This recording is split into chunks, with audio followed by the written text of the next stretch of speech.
Alabama, Georgia, two of college football's premier programs. Both will play in the 2017 playoff, have been members of the same conference, the SEC, for 85 years. Yet they've only played each other in the regular season 41 times. Alabama, Mississippi State, one of college football's premier programs, and the other, 98th best overall record historically. One will play in the 2017 playoff, the other, the Tax Slayer Bowl. Both have been members of the same conference, the SEC, for 85 years. And they've played each other every single year, 85 times. Overall, Bama is 80-18-3 versus Mississippi State. People, I think we got it. It's been decided.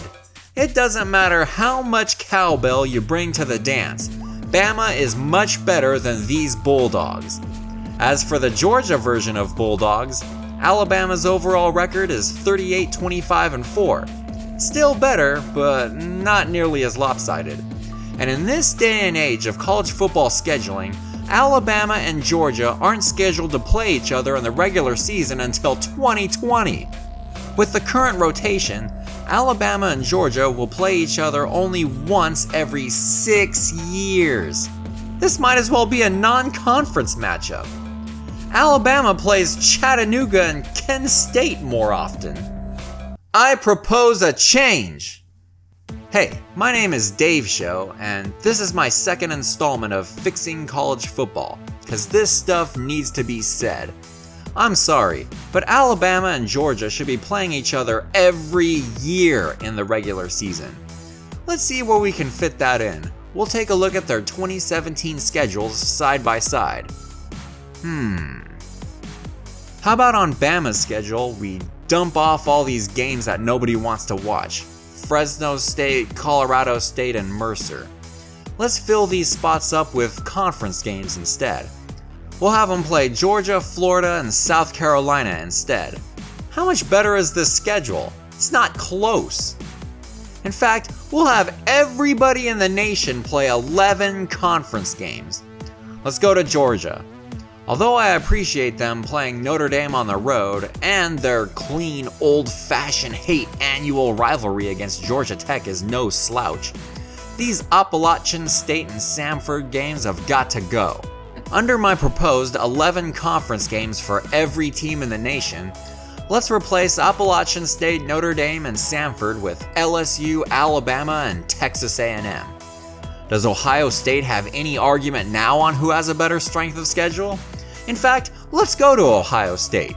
We'll take off Army and UNLV and have them play Wisconsin and Northwestern. Wisconsin got a lot of crap for their schedule, so let's take off Utah State and Florida Atlantic and replace them with Ohio State and Penn State. Who's complaining now? As you can see, we're having everyone play 11 conference games and 1 non-conference game. And the conference games I'm adding are against the top teams in their other division. However, I won't allow division to be a determining factor in who plays in the conference title game.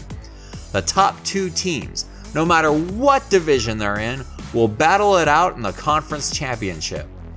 The only reason we'll still have divisions is to determine opponents for the following season. The top 4 will play the top 4 from the previous season every year.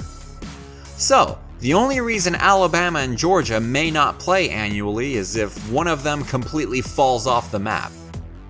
Now, the Big 12 conference only has 10 teams, which makes a whole lot of sense. So 11 conference games would mean they'd have to play a couple teams twice. Or, we can finally get back to 12.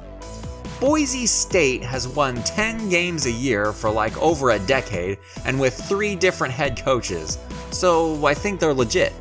Plus, they're on the border of the Midwest, which really doesn't matter that much since West Virginia's in the conference, so put them in. Houston has a similar resume, having success with multiple head coaches. Put them in. Now, we also have Notre Dame and BYU floating around as independents. With everyone in the country being able to schedule one non-conference game, Notre Dame could keep its traditional rivalries alive. Their schedule could look like this. Every year, Michigan can play 11 Big Ten conference games, and Notre Dame. Michigan State can play 11 Big Ten conference games, and Notre Dame. USC can play 11 Pac-12 conference games, and Notre Dame, and so on. We'll allow BYU to continue playing their old whack opponents. Nobody cares.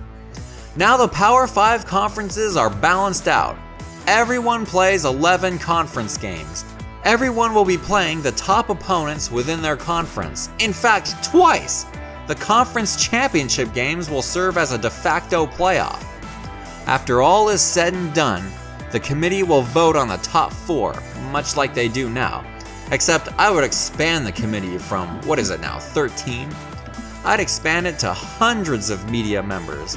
And in an attempt to remove bias, like they have with the Heisman Trophy, I'd give the old BCS rankings a say.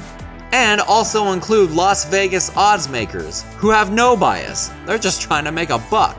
For reals though, this strength of schedule debate is mind-numbing. Every FBS team schedules 2 to 3 guaranteed wins every year. Get rid of that.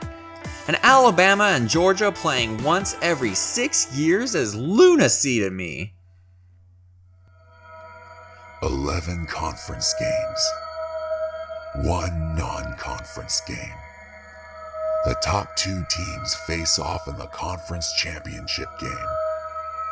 The top 4 teams left square off in the college football playoff. Their strength of schedule is strong.